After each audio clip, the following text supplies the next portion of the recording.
Hola gente, bienvenidos a este canal de Roberto Márquez y esta vez quería compartir con ustedes un libro de mis favoritos en estos últimos años, que es de el Víctor Frank, El hombre en busca del sentido. Es cortito, apenas tiene 160 páginas más o menos, los cuales se lee fácilmente.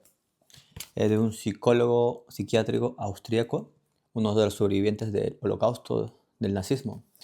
Increíble la historia, increíble ese poder salir adelante, la resiliencia de verdad, ya que este tío vivió las pesadillas de las pesadillas que yo creo que ninguno de nosotros podría imaginar siquiera estar ahí en ese infierno en la tierra. ¿Se imaginan que esté la Segunda Guerra Mundial, el apogeo nazi, todos los judíos pues tienen que ser aniquilados lastimosamente por esa ideología nazismo todo radical, a veces no es muy bueno?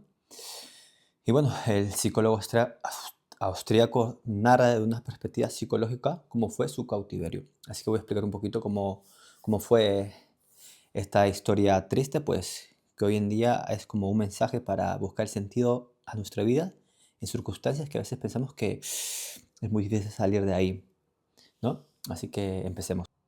La vida provisional. ¿Se imaginan ustedes que son capturados y enviados como ganado en trenes hacia los campos de concentración? Ahí pues les esperan los guardias, les sacan, les despojan de todos sus bienes, de todo, literalmente, y algunos son seleccionados a la izquierda o a la derecha, y dependiendo dónde se seleccionan, pues acaban con su vida o van a hacer trabajo forzado. Los más afortunados fueron a hacer trabajos forzados. Pues ahí la vida era el infierno mismo. Una de las influencias psicológicas más devastadoras del cautiverio en los campos de concentración no fue sobre el hambre, el frío o la violencia, sino la imposibilidad de saber cuánto duraría el internamiento. Nadie podía predecir la liberación. Esa incertidumbre radical anula el futuro. Víctor Fraga aquí dominó vida provisional, ya que es una vida cuya duración es desconocida y que por tanto no permite proyectarse hacia una meta. Cuando un ser humano no sabe cuándo termina su sufrimiento, deja de planificar, deja de desear y lentamente deja de vivir. Las consecuencias directas fue una modificación profunda de la estructura psicológica. Aparecieron síntomas similares a los observados en otros contextos de separación programada, como el desempleo, el paro, momentos que no sabes hacer con tu vida y te entró una depresión terrible. Aquí el tiempo era muy relativo, un solo día parecía semanas y una semana entera podía desaparecer sin dejar rastro. El mundo más allá de la alambrada se percibía como algo lejano, irreal, casi fantasmal. La vida anterior parecía un sueño y el futuro una ficción imposible. El refugio del pasado y la pérdida del sentido. Ante la ausencia total del futuro, muchos prisioneros se refugiaban en el pasado. Recordar se convertía en una forma de anestesia emocional. El recuerdo hacía soportable el presente, aunque al mismo tiempo reforzaba la sensación de que la vida real ya había muerto. Frank señalaba que considerar la vida provisional como irreal era en sí mismo un factor de riesgo psicológico. Cuando todo parece carente de sentido, el individuo se desentendía de su propia existencia. Sin embargo, las circunstancias extremas había ofrecido una posibilidad extraordinaria: crecer espiritualmente más allá de uno mismo. No todos podían hacerlo, solo unos pocos lograban transformar el sufrimiento en desarrollo interior. El desafío era claro y brutal: convertir la experiencia en una victoria interior o vagar sin rumbo, como hicieron la mayoría. La esperanza como condición para sobrevivir. Spinoza lo expresó con claridad. El ser humano puede subsistir gracias a la esperanza en el futuro. El prisionero que perdía esa esperanza estaba literalmente condenado. La caída comenzaba de forma silenciosa: negarse a levantarse, o asearse o vestirse, a salir del barracón. Ni golpes ni las súplicas sufrían efecto. Ni los golpes ni las súplicas surtían efecto. El abandono interior parecía a la muerte física. Existe una relación directa entre estado anímico y esperanza y el sistema inmunológico. La pérdida repentina de esperanza podía desencadenar un colapso mortal. Por eso, cualquier intento de sostener psicológicamente al prisionero exigía ofrecerle un objetivo, un sentido por el que resistir. Aquí cobra fuerza la frase de Nietzsche: quien tiene un porqué para vivir puede soportar cualquier cómo. El distanciamiento del sufrimiento para sobrevivir. Frank utilizó un recurso mental decisivo, tomar distancia psicológica del dolor. Mientras caminaba en el frío con zapatos destrozados, imaginaba que estaba en el futuro, dando una conferencia sobre la psicología del campo de concentración. Al hacer del sufrimiento un objeto de estudio, lograba contemplarlo como algo que ya había pasado. Spinoza lo resumió así: un sentimiento que se convierte en objeto de comprensión deja de ser sufrimiento. La conciencia reflexiva se convirtió en una forma de libertad interior. La pregunta por el sentido de la vida. Frank propone un cambio radical de enfoque. En situación límite debemos preguntar: ¿cuál es el sentido de la vida? Si no, ¿qué espera la vida de mí en este momento? ¿Qué espera la vida de mí, de ti, en este momento? La vida nos interroga constantemente y vivir significa responder con responsabilidad. Cada situación es única, irrepetible y exige una respuesta distinta. Ningún destino puede compararse con otro. En los campos, el sentido abarca los límites últimos de la existencia: vivir, sufrir, morir. Ahí se libera la verdadera batalla, el sufrimiento como tarea y dignidad. Los prisioneros que resistían asumían el sufrimiento como una tarea inevitable, no como algo de lo que huir. El poeta Rilke afirmaba que el sufrimiento puede producir crecimiento del mismo modo que el trabajo. No había vergüenza en las lágrimas. Llorar era una prueba de coraje, el valor de enfrentar el dolor sin negarlo. Alguien o algo nos espera. La intervención terapéutica en los campos se centraba muchas veces en evitar el suicidio.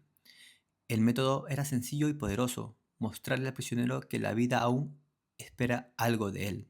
En este sentido se puede encontrar en una tarea pendiente, alguien que te espera, un familiar, un amor, hacer algo, una obra social, algo que has tenido en stand-by durante mucho tiempo y quieres retomarlo o quieres crear algo nuevo. La unicidad del ser humano y el sentido de su vida se sostiene en dos capacidades fundamentales: crear y amar.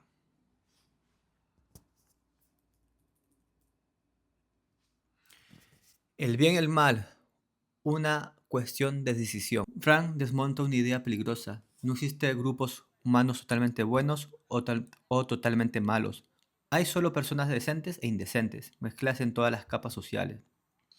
Hay personas buenas y malas en todos los estratos sociales. Así que no vengan a decirme que los ricos son malos, por eso son ricos, y los buenos son humildes porque son pobres. Tanto en la gente rica y gente de bajos recursos, pues la maldad está en todos nosotros. Es cuestión cuál observamos mejor o cuál hacemos más caso, al bien o al mal. Nuestras decisiones, vamos. Incluso en los campos había guardias crueles y guardias compasivos, así como prisioneros capaces de una brutalidad extrema. El bien y el mal no dependen del rol, sino de la decisión personal. La libertad y el vacío. La libertad no trajo alegría inmediata. Tras la ansiedad llegó una relajación brutal. Pero al salir del campo, los prisioneros atravesaron un paisaje hermoso sin sentir nada. Había perdido la capacidad de alegrarse. Este estado se conoce como despersonalización. Todo parecía irreal, como un sueño. El cuerpo se adaptó antes que la mente. Comían sin medida, hablaban sin parar. Días después, los sentimientos reprimidos estallaban con fuerza. El peligro después de la libertad. La liberación brusca también era peligrosa. Algunos, especialmente las personalidades más primitivas, pasaron de ser oprimidos a convertirse en opresores. Justificaban la violencia por sufrimientos pasados. El trauma no desaparece con libertad. La supervivencia exige elaboración psicológica. Así que no te sientas víctima, porque al final si te sientes víctima te vas a convertir como tus agresores o vas a culpar a la gente que te hicieron daño. Y así no es. Si quieres liberarte, tienes que perdonar, pero ese perdón tiene que ser de corazón, de verdad. Evidentemente, al principio no va a ser fácil, pero todo tiene su proceso. Para eso están los terapeutas, para eso están los guías emocionales, que te pueden echar una mano en momentos en que sientes que estás moralmente destruido. El sentido de la vida no desaparece en el sufrimiento extremo. A veces se revela aquí, en este momento. ¿Cuál es tu sentido de la vida? O mejor pregúntate, ¿qué el mundo espera de ti, de mí? Nada de lo vivido se pierde. haber sufrido, haber resistido, haber amado, permanece para siempre. Y esa es la última libertad del ser humano, la libertad de decidir qué es lo que quieres en este momento. Libertad de decidir tu actitud ante problemas, tus emociones, tus palabras. Es la libertad, al fin y al cabo, ¿no? Si has llegado hasta aquí, gracias por ver este vídeo.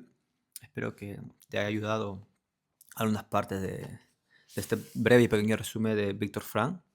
Porque si me pongo a resumir todo capítulo por capítulo, pues este vídeo durará media hora. Pero es que te lleves una idea principal de que a veces en las difíciles circunstancias siempre hay poder de decisión. Y queda a nosotros mismos obrar bien, obrar mal. Y, y más llenar o más contemplar o más practicar la parte espiritual que a veces en estos tiempos lo olvidamos, ¿no? Y agradecer. Ya depende de ustedes si creen o no creen en algo más allá. Que si haces el bien, pues, o si das algo, pues no esperes recibirlo, sino hazlo por el fin en sí mismo, por ayudar a los demás. ¿Ok? Pues hasta la próxima aventura, amigos. Chao.